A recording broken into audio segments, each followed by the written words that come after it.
Om Swastiastu. Assalamualaikum warahmatullahi wabarakatuh. Shalom, nama budaya, salam kebajikan, salam harmoni. Pada video kali ini saya akan membahas yaitu pertama, jenis-jenis komunikasi. Yang kedua, komunikasi multimedia di dalam desain pesan pembelajaran. Sebelumnya, izinkan saya memperkenalkan diri terlebih dahulu. Nama saya Gede Ardike, NIM 2011021022, Prodi Teknologi Pendidikan semester 3 kelas A. Baik, yang pertama, sebelum kita ke materi jenis komunikasi dan komunikasi multimedia, yang pertama kita mengetahui hakikat komunikasi. Kata komunikasi berasal dari kata communication, sama dengan komunis, sama dengan common, yang berarti umum atau bersama. Proses komunikasi adalah proses penyampaian pesan dari sumber pesan melalui saluran atau media tertentu ke penerima pesan, yaitu menurut Sadiman et al. 2002. Menurut Kusrianto tahun 2007, komunikasi dalam kehidupan sehari-hari dapat menyangkut banyak hal. Di antaranya yaitu pertama bahasa, kedua verbal, ketiga diskusi, keempat media massa, kelima kode atau morse, keenam body language, dan yang ketujuh tulisan. Oke, langsung saja yang pertama, jenis-jenis komunikasi. Yang pertama, komunikasi verbal,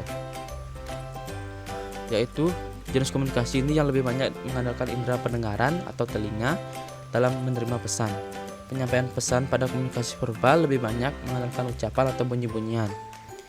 Misalnya bahasa lisan maupun bunyi-bunyian atau musik yang mampu mengantarkan pendengaran pada pesan yang mengandung suasana kebahagiaan, kesedihan, suasana yang lucu, dan sebagainya. Yang kedua, komunikasi nonverbal atau visual. Komunikasi nonverbal atau lebih banyak menganggapnya sebagai komunikasi visual melalui tulisan, visualisasi kata-kata. Namun, jenis komunikasi nonverbal atau ada beberapa jenis, di antaranya pertama, komunikasi taktual. Komunikasi taktual ini mempergunakan kulit sebagai sensasi irabaan, contoh huruf braille. Yang kedua, komunikasi olfaktoral atau gustatory, komunikasi yang mempergunakan sensasi penciuman, contohnya aromaterapi.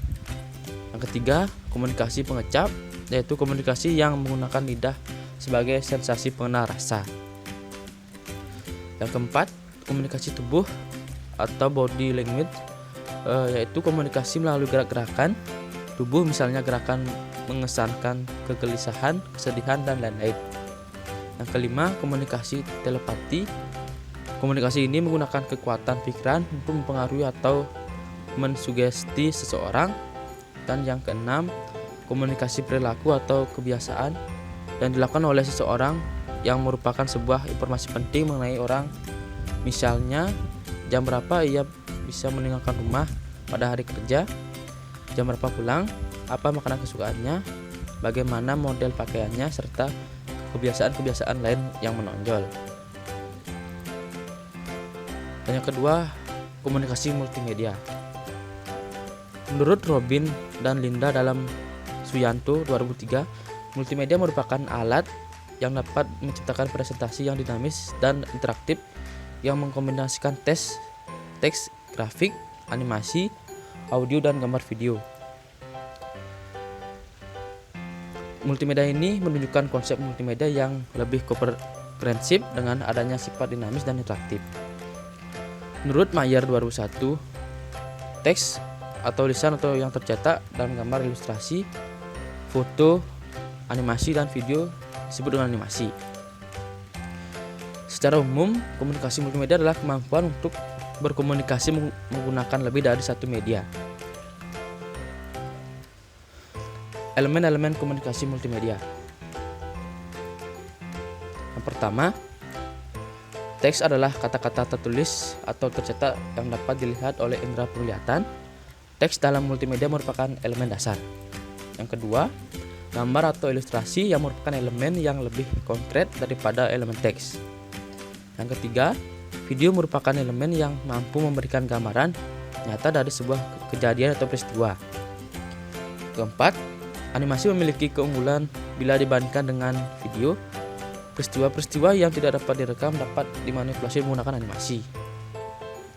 Yang kelima, suara dalam berkomunikasi multimedia merupakan elemen pendukung kejelasan pesan dalam elemen gambar, video maupun animasi.